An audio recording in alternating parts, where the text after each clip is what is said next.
তেতিয়াহ'লে আমি আজি হয়তো মোৰ গলত গামোচা আছে, কাইলৈ হয়তো মই ফেনত আলাব লাগিব এনেকৈ গা পোছাত ধৰি পেলাই, কাৰণ গাড়ী আমি কিন্তু ইয়াতে কিন্তু এনেকুৱা ধৰণৰ চিণ্ডিকেট ৰাজ চলাবলৈ নিদিম, আমাৰ স্পষ্ট কথা। আৰু ৰাইজৰ অসুবিধা হোৱাকে চিণ্ডিকেট কেৱল মাত্ৰ চিণ্ডিকেট, এই চিণ্ডিকেটে আমাৰ অসমখনক কিমান পিছুৱাই লৈ গৈছে। আজি আপোনালোকে দেখিছে এই চাৰিওফালে যে মানুহখিনি দেখিছে, এইবোৰ হ'ল আমাৰ ডাম্পাৰ মালিক সন্থা। এওঁলোক হ'ল ডাম্পাৰ মালিক সন্থা। তেওঁলোকে কষ্ট কৰি, তেওঁলোকে আটাইবোৰ অসমীয়া থলুৱা খিলঞ্জীয়া, তেওঁলোকে কষ্ট কৰি ডাম্পাৰ এখন চলাইছে। তেওঁলোকে সেই ডাম্পাৰৰ বিনিময়ত চৰকাৰক ৰয়েলটি দিছে আৰু ৰয়েলটি দিবলৈ বিচাৰে, তাতে তেওঁলোকৰ কোনো অসুবিধা নাই।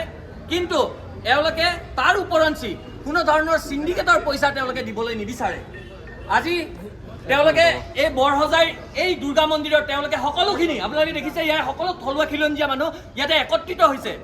তেওঁলোকৰ আহি থাকিবলগীয়া দিনত তেওঁলোকে কেনেকৈ জীৱন নিৰ্মাণৰ কাৰণে তেওঁলোকে এই সংগ্ৰাম কৰিব লগা হৈছে। ইয়াতে এওঁলোকক পেটে ভাতে মৰা যি ষড়যন্ত্ৰ, এই ষড়যন্ত্ৰৰ বিষয়ে তেওঁলোকে আমাক জনাইছিলে। সেই অভিযোগৰ ভিতৰত আমি আজি ইয়াতে আহি উপস্থিত হৈছোঁ। তেওঁলোক আমাৰ মাজত উপস্থিত আছে। আপোনালোকৰ অসুবিধাবিলাক কেনেকুৱা ধৰণৰ? আমাৰ অসুবিধাবিলাক হৈছে কি, আমি তাৰমানে ধৰক যিবিলাক টিপি লৈ আছোঁ, সেই টিপিবিলাক আমি মেঘালয়ৰ পৰা আহি মেঘালয় ফিল্ডটো লৈ কেনে অসমত টিপি ল'ব লাগে। গতিকে ইয়াৰে মাজত যাতে কোনো ধৰণৰ টিপিৰ ক্ষেত্ৰত কোনো ধৰণৰ যাতে মধ্যস্থতাকাৰী নাহে, সেইটোৰ কাৰণে আমি সদায় মাত মাতি আহিছোঁ। আৰু কোনো ধৰণৰ মধ্যস্থতাকাৰী আহিব তাৰমানে সাধাৰণ ভাষাত ক'বলৈ গ'লে আপোনালোকে যিটো তাৰমানে চৰকাৰক ৰয়েলটি দিব লাগে তাতে দিয়াত আপোনালোকৰ আমাৰ আপত্তি নাই। কিন্তু কথা হৈছে কি, 200 টকাৰ ঠাইত 100 টকা কৰিলে আমাৰ ভাল হয়, কাৰণ কাষ্টমাৰখিনিও আমাৰ লগতে গণ্ডগোল কৰে। আপোনালোকে বেছিকৈ দিব লগা হ'লে কাষ্টমাৰৰ কাৰণেও মাধমাৰ পৰিব, প্ৰাইচটো বাঢ়ি যাব। তেওঁলোকৰ আল্টিমেটলি তেলৰ দামো বাঢ়িছে। গতিকে আৰু এটা কথা, এতিয়া ধৰি লওক আপোনালোকে তাতে যে আপোনালোকে মেঘালয়ৰ পৰা যে বস্তুখিনি আহে, শিলখিনি আহোঁতে ইয়াতে আপোনালোকে আৰু কাৰোবাক দিব লগা হয় নেকি, বা এনেকুৱা ধৰণৰ কিবা সংকেত পাইছে নেকি আপোনালোকে? আমি এতিয়া সংকেত পাই আছোঁ। কিছুমান অভিনৱ সুৰেখা বুলি এজন আছে। অভিনৱ সুৰেখা বিখ্যাত তেওঁ শিল মাফিয়া দেই। অভিনৱ সুৰেখাৰ নাম বাৰে বাৰে সংবাদ মাধ্যমৰ জৰিয়তে হওক আমি সকলোৱে উৎসাহিত হৈ আহিছে।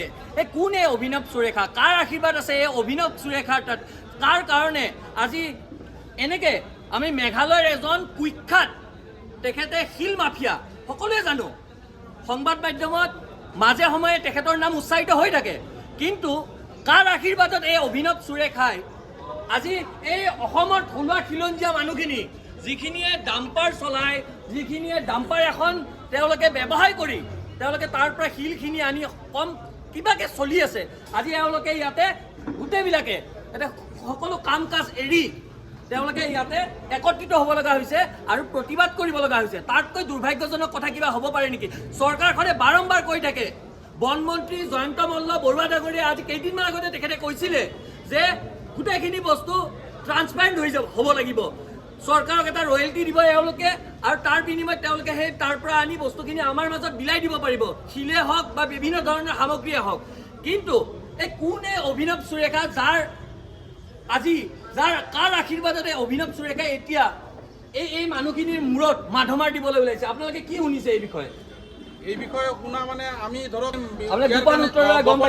গম পাই আছো যে তাতে মধ্যস্থতাকাৰী হিচাপে তেখেতে তাৰমানে চিণ্ডিকেটটো চলাব। চাওক, অভিনৱ সুৰেখাই এতিয়া চিণ্ডিকেট চলাব ওলাইছে। আমি সকলোৱে জানো মেঘালয়ত এই অভিনৱ সুৰেখাই কোনো ধৰণৰ নথি পত্ৰ, কোনো কাগজ পত্ৰ নোহোৱাকৈ তেখেতে তাতে ব্যৱসায় চলাই থাকে। শিল মাফিয়া বুলি তেখেতে কুখ্যাত, সকলোৱে জানে। ইয়াতে এতিয়া মেঘালয়খন শেষ কৰি আমাৰ অসমখন শেষ কৰিব আহিছে এই অভিনৱ সুৰেখাই। এই কথাটো কিন্তু আমি অসমৰ থলুৱা খিলঞ্জীয়া মানুহে কিন্তু কোনো কাৰণতে মানি নলওঁ। এই মানুহখিনি আজি একত্ৰিত হৈছে বহুত কাৰণত। কাৰণ কিয়, আজি এওঁলোকে যদি প্ৰতিবাদ নকৰে, আহি থাকিবলগীয়া দিনত এই প্ৰতিবাদ কোনোৱে নকৰিব। আৰু এনেকৈ এই চিণ্ডিকেটটো দিনক দিনে আগবাঢ়ি গৈ থাকিব। এই চিণ্ডিকেটটো ইমানতে সমাপ্ত হোৱাটো সকলোৱে বিচাৰিছে। জয়ন্ত মল্ল বৰুৱা ডাঙৰীয়াই এইবোৰ বস্তু গম পাইছেনে নাই? তেখেতৰ অধীনত থকা বিষয়াসকলে এইবোৰ বস্তু গম পাইছেনে নাই? আমাৰ পোনপটীয়া প্ৰশ্ন। আৰু যদি গম পোৱা নাই, আপোনালোকে গম পোৱাটো জৰুৰী।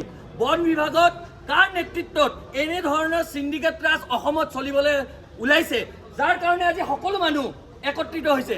কিবা নহয় কিবা তেওঁলোকৰ তাত গোপন তথ্য পাইছে তেওঁলোকে প্ৰতিজনে, নহ'লে আজি সকলোৱে একত্ৰিত হয়নে? আৰু আপোনালোকে কি আজিৰ পৰা কি আপোনালোকে ষ্ট্ৰাইকৰ হেৰি কৰিছে নেকি? আজিৰ পৰাই আমি অনিৰ্দিষ্ট কাললৈকে যদি এইটো প্ৰচেছ চলি থাকে তেতিয়াহ'লে অনিৰ্দিষ্ট কালৰ কাৰণে আমি ডাম্পাৰ বন্ধ কৰাৰ কাৰণে সিদ্ধান্ত লৈছোঁ। আনহাতে বালিৰ ক্ষেত্ৰতো আমাৰ চেম আপোনাৰ হেৰি হৈ আছে। আমাৰ টিপি এখনত লয় 6,500 6,000, কিন্তু আমাক মাত্ৰ দি আছে সোণাপুৰ কচুতলিলৈকে বা আজৰাত কিবা এটা প্ৰজেক্টৰ কাম চলি আছে, সেই কোনো মহল চালান নাই। আমাক আজৰাত এটা হেৰি আজৰাত নামত এটা টিপি দি আছে আৰু সোণাপুৰত পাৰ্মিট কোনো ধৰণৰ মহলৰ হেৰি নাই। কিন্তু আমি জানাত বালিৰ প্ৰায় 200 টকা কৰি পাৰ চিয়াম হ'লেও 10 চিয়ামত 2,000 হ'ব লাগে চালান। প্ৰত্যেকখন চালানতে 6,000 6,500 যাৰ পৰা লগাতকৈ বেছি দিব লগা হৈছে, সেইটো কাৰণে অসুবিধা হৈছে। আৰু এটা চিণ্ডিকেট চলি আছে। এইবোৰ বস্তু বন মন্ত্ৰী জয়ন্ত মল্ল ডাঙৰীয়াই গম পাইছে নাই? আজি কেইদিনমান আগতে এই চৰকাৰখন যেতিয়া গঠন হৈছিল তেখেতে বন মন্ত্ৰীৰ দায়িত্ব লৈছিল, আৰু দায়িত্ব লৈ তেখেতে সংবাদ মাধ্যমৰ জৰিয়তে সমগ্ৰ অসমবাসীক আশ্বস্ত কৰিবলৈ বিচাৰিছিল যে এইবাৰ কোনো ধৰণৰ 2 নম্বৰী নহয় বন বিভাগত। কিন্তু এইবোৰ কি য'ত চিণ্ডিকেট চালান দিব লাগে, আমি পাৰ্মিট চালান নালাগে, আমাৰ গাড়ীবিলাক ধৰি ধৰি সোমাই দি আছে। 1,00,000 টকা ফাইন কাটি আছে, 1.5 লাখ 2 লাখ টকা ফাইন কাটি আছে। আছে। এওঁলোকে ইমানখিনি অসুবিধাৰ কাৰণে আজি ষ্ট্ৰাইক কৰি, আজিৰ পৰা আপোনালোকে অনিৰ্দিষ্ট কাললৈ ষ্ট্ৰাইক কৰিব। এই চাওক, সদৌ গুৱাহাটীৰ ডাম্পাৰ মালিক সন্থাই আজিৰ পৰা এই অসুবিধাৰ কাৰণে এই যি চিণ্ডিকেট ৰাজ চলাবলৈ বিচাৰি আছে অভিনৱ সুৰেখাই মেঘালয়ৰ পিছত আমাৰ অসমত, ইয়াৰ প্ৰতিবাদত আজি সদৌ গুৱাহাটীত ডাম্পাৰ মালিক সন্থাই ইয়াতে সকলোখিনি উপস্থিত হৈ একত্ৰিত হৈ তেওঁলোকে আজিৰ পৰা অনিৰ্দিষ্টকালীন তেওঁলোকে ডাম্পাৰ বন্ধ ঘোষণা কৰিছে। আজিৰ পাছত কোনো ধৰণৰ তেওঁলোকে ডাম্পাৰৰ কোনো ধৰণে নচলাই তেওঁলোকে স্থগিত কৰিছে। তেওঁলোকৰ যেতিয়ালৈকে চৰকাৰে এই চিণ্ডিকেট বন্ধ কৰাৰ কাৰণে কোনো ধৰণৰ ব্যৱস্থা বা পদক্ষেপ নলয়, সেই পৰ্যন্ত এওঁলোকৰ যি এই প্ৰতিবাদী কাৰ্যসূচী, যি এই ডাম্পাৰ অনিৰ্দিষ্টকালৰ ডাম্পাৰ বন্ধৰ যি সেইটো বস্তু তেওঁলোকে বাহাল ৰাখিব, তেওঁলোকে চলাই লৈ যাব। আৰু সকলো ধৰণৰ পাৰ্মিট চালান বন্ধ কৰি মহল চালান দিব লাগে, ব্যৱস্থা কৰিব লাগে। এই অসুবিধাবোৰ কি চৰকাৰৰ চকুত নপৰে নেকি? কেৱল মাত্ৰ ৰয়েলটিৰ কাৰণে, ৰাজহ সংগ্ৰহৰ কাৰণে যদি এওঁলোকক ব্যৱহাৰ কৰে তেনে কেনেকৈ হ'ব? নিকা চৰকাৰৰ ঢাল ঢোল তেওঁলোকে ঠিকেই বজাই থাকে, কিন্তু জয়ন্ত মল্ল বৰুৱা ডাঙৰীয়াই গম পাইছেনে নাই তেখেতৰ অধীনত থকা বিষয়াসকলে নিকাভাৱে নিজৰ কাম কাজ কৰিছেনে নাই? এই চিণ্ডিকেট কেনেকৈ চলাব পাৰিছে অভিনৱ সুৰেখাৰ দৰে ব্যক্তিসকলে? সকলোৱে জানে অভিনৱ সুৰেখা এজন কুখ্যাত শিল মাফিয়া। এই শিল মাফিয়াজনে মেঘালয়ত তেখেতে পুৰা কাৰবাৰটো চলাই আছে, কিন্তু এতিয়া তেখেতে আমাৰ অসমখনৰ ওপৰত কুদৃষ্টি দিছে।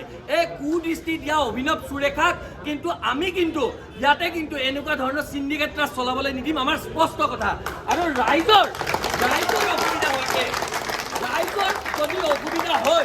ৰাইজৰ অসুবিধা যদি হয় তেনেহ'লে কিন্তু চৰকাৰেও কিন্তু ইয়াৰ পৰা বাচি নাযাব। এটা কথা স্পষ্ট, ঢাল ঢোল কাম কৰি আছোঁ, পদক্ষেপ লৈ আছোঁ, ব্যৱস্থা লৈ আছোঁ, অকল কথাতে সীমাবদ্ধ হ'লে নহ'ব, কামে কাজে হাতে কামে ৰাখিব লাগিব। আৰু এই মানুহখিনিৰ মুখলৈ চাওক, এই মানুহখিনিৰ মুখলৈ চাই চৰকাৰখনে বিহিত ব্যৱস্থা ল'ব লাগিব। আৰু এটাই কথা স্পষ্ট কথা, অসমত কোনো কাৰণতে চিণ্ডিকেট ৰাজ চলিব দিয়া নহ'ব।